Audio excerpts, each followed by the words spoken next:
생활 속 경제 문제들을 쉽고 자세하게 풀어보는 경제 한눈에 쏙 시간입니다. 이재민 기자 나와 있습니다. 안녕하세요. 안녕하세요. 오늘은 최근 마케팅 업계에서 아주 공들여서 전략을 짜고 있는 소비자들을 살펴보겠습니다. 우선 X세대라는 말은 아시죠? 네, 그 1990년대 초반에 그때 젊은 세대들을 X세대라고 불렀잖아요. 그렇죠. 지금 나이가 40대 초반 정도죠? 네, 40대 초반 정도가 됐겠네요. 이 X세대들에게 이제는 10대나 20대 자녀가 있는데요. X, Y 다음이 바로 G죠. 네. 그래서 G세대라고 부릅니다. 그냥 G세대라고 부르기보다는 Gen Z라고 말하는데요. G세대가 워낙 말을 많이 줄여서 쓰잖아요. 네. 그래서 영어 제너레이션 G의 줄임말도 Gen G라고 합니다.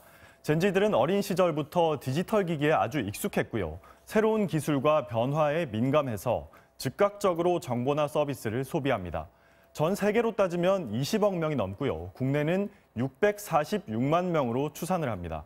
이미 경제적으로 독립을 이룬 성인도 있고 성인기에 접어든 인구도 많고요. 부모에게 경제적으로 의존을 하는 경우에도 제품을 살 때는 결정적인 영향을 준다는데요. 문서보다는 동영상으로 지식을 얻고 광고보다 직접 찾은 정보를 믿고 또 특정 기업에 대한 불매운동이나 입소문을 내는 행동도 아주 활발하다고 합니다. 네, 젠지는 기성세대와 소비 경향도 완전히 다를 것 같은데 네. 어떤가요, 특성이? 우선 자기들이 뭔가 스스로 만들어 나가는 방식을 아주 선호합니다. 그래서 영국의 한 패션 기업은 젠 G들과 함께 브랜드 출시를 준비했고요. 다른 한 기업에서는 젠 G를 겨냥해서 스마트폰 애플리케이션으로 모자나 셔츠의 색을 바꾸는 제품을 내놨습니다. 하루 평균 10시간 넘게 모바일 인터넷망에 접속해 있고 유튜브를 중심으로 영상을 소비하기 때문에 대기업들은 동영상 검색이나 광고에 더 신경을 쓸 수밖에 없습니다. 심지어 정치권에서도 움직임이 있었는데요. 이란계 미국인 배우 야라 샤이디는 젠지 투표 참여 캠페인을 벌이기도 했습니다.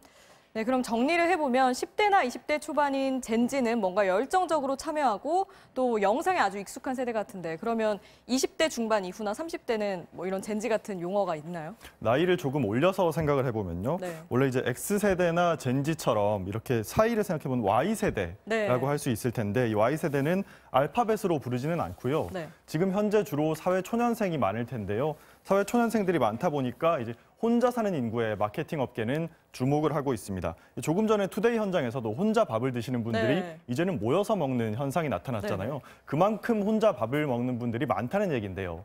우선 소형 에어컨이나 냉장고, 또 토스터기나 밥솥처럼 아주 작은 가전제품들을 기업들이 출시하고 있습니다. 또 가정 간편식 시장 규모는 오는 2021년까지 7조 원을 넘을 걸로 보이고요. 카드 회사들도 편의점이나 배달 애플리케이션 할인 혜택을 주는 상품을 앞다퉈 내고 있습니다. 또 금융권에서는 혼자 사는 분들이 체중이나 어학시험 같은 자기관리 목표를 달성하면 금리를 우대해 주기도 합니다. 네, 그런데 혼자 사는 사람들은 솔직히 돈을 많이 쓰지는 못하잖아요. 그렇습니다. 소비력이 그래서 크다고 볼 수는 없을 것 같은데요. 네, 마케팅 시장에서 아주 큰 비중을 차지하고 있다고 보기는 어려운데요.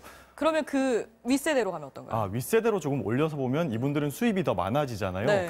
그래서 마케팅 업계에서도 아주 주목을 하고 있는데요.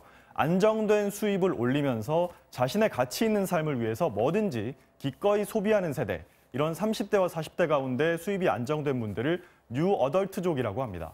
현재 경제 활동을 가장 많이 하고 있기 때문에 기업들이 관심을 많이 두는 세대이기도 하고요.